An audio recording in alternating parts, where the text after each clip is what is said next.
Okay everyone, welcome back to another video on the channel. Today we're back on GT Sport and we're back with the FIA manufacturer's final round of the season 4 in the exhibition season. We couldn't upload the Tokyo race because we only saved half the replay, so unfortunately we're missing out on that content. It was a little bit disappointing because it was a really good result for myself.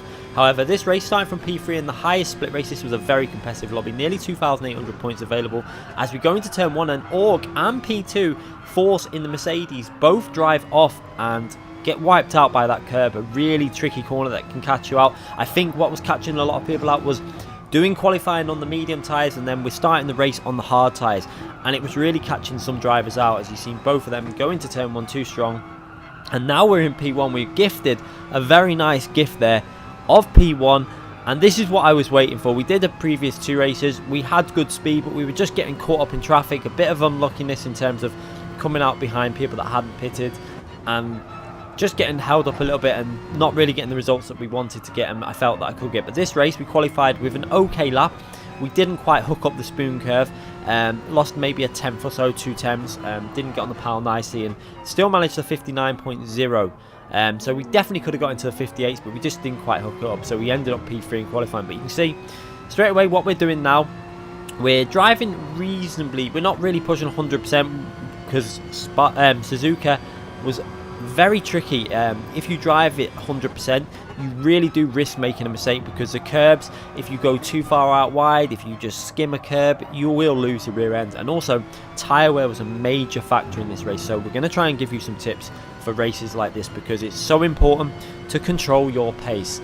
Now this was racing with times 15 tyre wear and racing hard tyres or mediums. We decided you could do a strategy where you started on the mediums and pit on lap 4, but we worked that out not to be a good way of doing the races. You can see there we're in P1, pulling the lead now, starting to break the slipstream, trying to drive a reasonably aggressive outlap, but still not really pushing 100%, just trying to keep it around 90%, 95% at this stage. However, you can see I've managed to pretty much lose the slipstream there. I went over to the right hand side, looked in the mirror and seen that I had actually broke the slipstream at this point. It was at a second, the gap. So now I can just concentrate because I know that Tijani's in the Audi. The Audi it just suffers so much with tyre wear. We all know that Tijani did a great job with the Audi to even qualify where he did. I mean, I say that actually qualifying is actually very strong in the Audi. It's a very fast car in terms of hot lapping. It's just that the tyre wear is a massive issue. So at this stage, I was really confident until I saw Nisman get past Tijani. Now that was an issue for me because the Porsche is going to be a better car after lap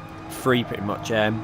First 2 laps, the Audi is probably a pretty much equal, maybe a slightly stronger car to the Porsche while the grip's there. However, the Audi kills its tyres so quick that by lap 3, I was a little bit worried that obviously Nisman's going to be behind us and he's going to be able to hold that gap. So I thought this would be a very hard race. You can see pushing reasonably aggressive, but running a little bit wide there and losing a bit of time. So we're trying to push at this point enough to maintain a gap over the slipstream because we don't want Nisman getting in the slipstream, and then all that's going to do is draw the top 3 closer together as Tijani there in P3 is going to be picking up Nisman's slipstream, and then Nisman will be picking up my slipstream and I'll be left with no slipstream, so that's not what I wanted. So you can see driving quite nice at this stage, just trying to keep it smooth and just trying to hook the corners up, not risking anything getting too far out wide to the curbs, trying to line the corners up nice, being very progressive with the throttle as well because this is so important for this race with the time 15 tyre wear. If they carry this on into the official season, I think it will be disappointing because we're not racing. What we're doing at the moment is we're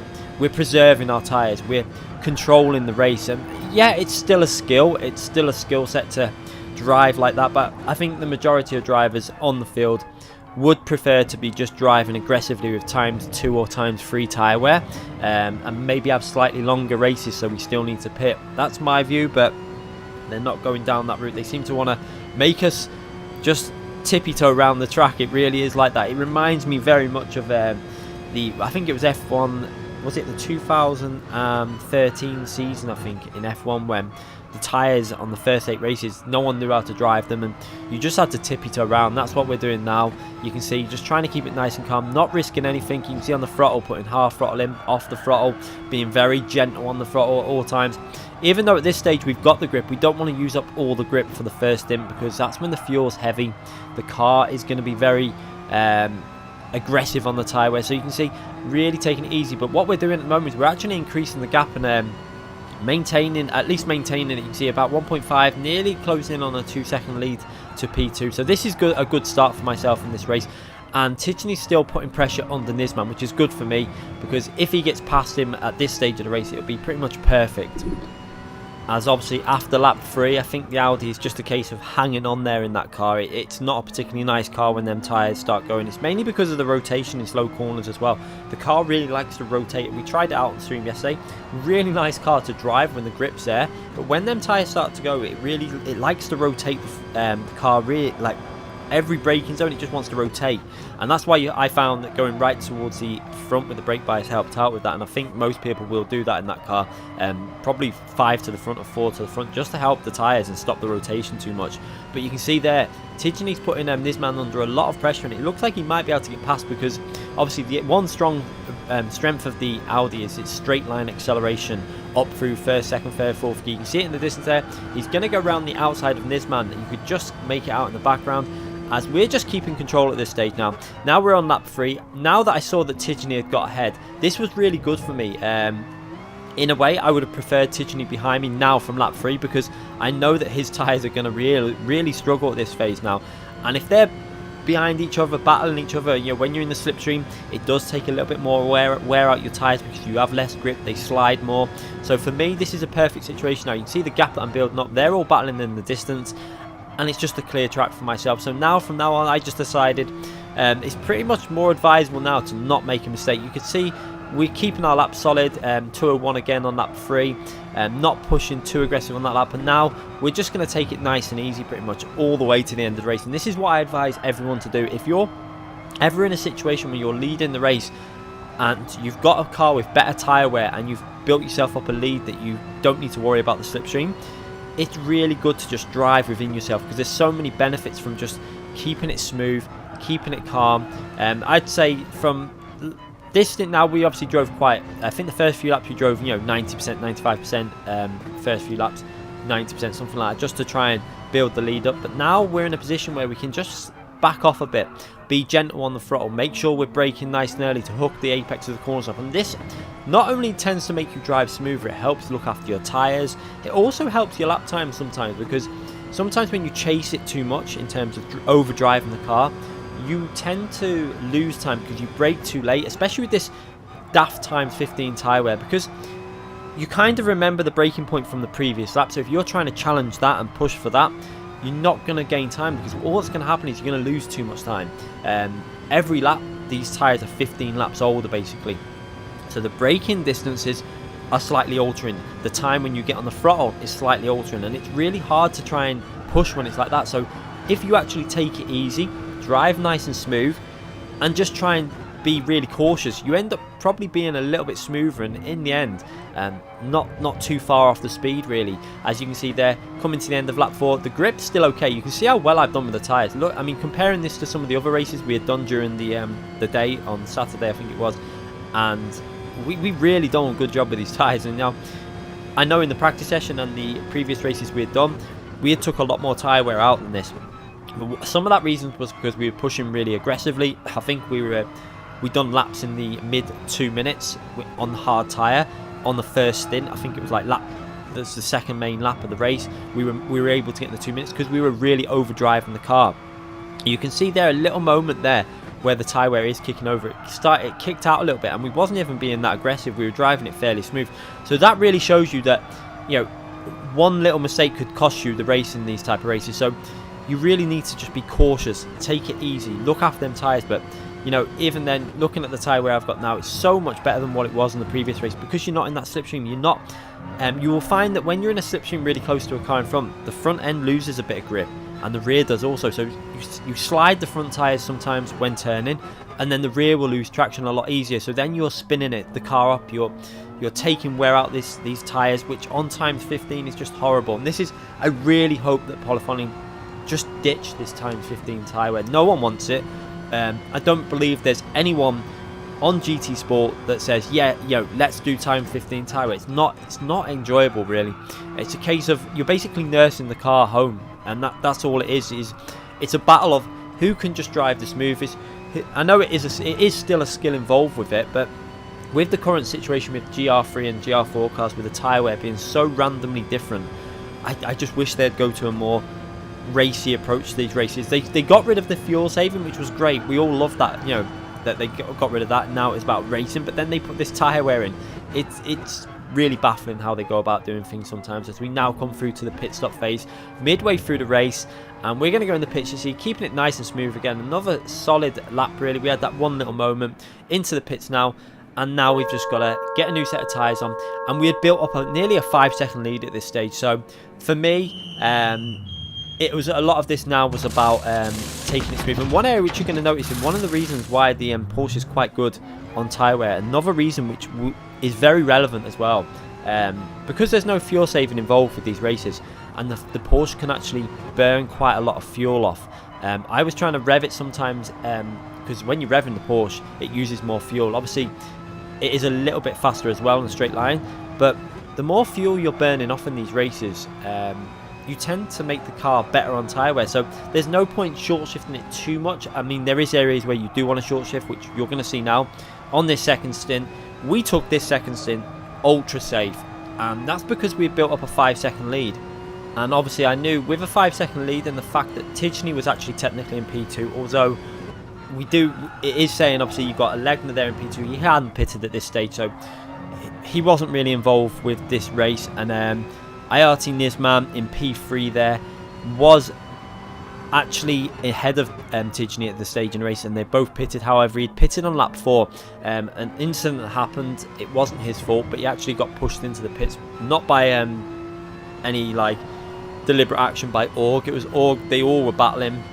It was a little bit messy. Org lost the rear, which then pushed IRT Nisman into the pit lane, and he had to pit on lap 4. So it actually kind of worked out for him in a way, because he was now ahead of TGT. However, he's now going to have that lap over the tyres. Now, the Audi is definitely a worse car on tyre wear than the Porsche, but the Porsche is still an MR car. MR cars are quite aggressive on the tyre wear, so with that extra lap that IRT Nisman's going to have to do, towards the end of the stint, he's going to be suffering. But for me now, this is a perfect situation. I've got a car that's got a lap over the tyres, which is the equivalent of 15 laps older, and we've got a car behind, obviously another car behind us that's going to go in the pits on this lap. So we've got a 5-second lead. There is no point risking anything in these situations. There's no point driving 100%, 95. I literally toned it down. You're going to see now. We could have gone for a lap that would have been a 2 minutes. I think we did in a previous race a 2 minutes point, you know, nearly a low, pretty much a 2 minutes flat. It probably would have been possible to creep into the 1 minute 59s, a late 59 on the hard tyres with this lower fuel, but we didn't risk anything. We just tried to keep it nice and smooth. You're going to see sometimes short shifting out of corners as well, just to try and prolong the tyres. I knew I had a big gap. There's no point risking stuff in this situation, and for me this would be a perfect result, and I didn't want to lose it. If you watch the stream live, you're going to see me. I was really being ultra cautious, not risking anything. 5-second lead in a race like this, you know, with nearly 2,800 points at stake. This will be my best result of the season if we can maintain this P1 position. You know, this is a very strong lobby. You only have to see the names on the left hand side. There's some of the best drivers on GT Sport in this race, so just trying to maintain grip and being very cautious. This is one of the corners where you really needed to just be a little bit cautious as well. You'll see, didn't want to brake too aggressively in there because you end up running wide, and then just being really progressive with the throttle in first gear, trying to limit the wheel spin out of first gear when you're accelerating out of that corner, because that's the corner that can take the wear out the rear. And then if you take the wear out the rear, some of these corners will catch you out. And again, being ultra cautious not to go near this curb on the right hand side. You're going to see that curb on the right hand side is so dangerous, that can wipe you out with, you know, the slightest of touches on it. So being very smooth and progressive, and this is really important. This is why I say I was probably driving about 80 to 85% at this stage, being really safe and making sure we're trying to keep this car on the track to the end. You can see in the bottom right hand corner on the replay camera, we had a big lead at this stage. It was like 5-second lead. We've got TGT behind Nisman, who's going to be putting Nisman on pressure as he's starting to wear them tyres out in the Porsche. He pitted that one lap earlier. You know, MR tyres, even though the Porsche is one of the better MR cars in terms of its tyre wear, it's still not as good as, for example, the Mercedes AMG, the Aston Martin, which we found out not long ago on stream, has got an absolutely insane tyre wear. I was really shocked at how good the tyre wear was on the AMG. I'm sorry, on the Aston Martin. GT3 car. It's probably the best Group 3 car there is. Absolutely, it shocked me. That's just how good it was with the tyre wear. We thought we were running times 10 tyre wear. It was that good, but it was actually on times 15.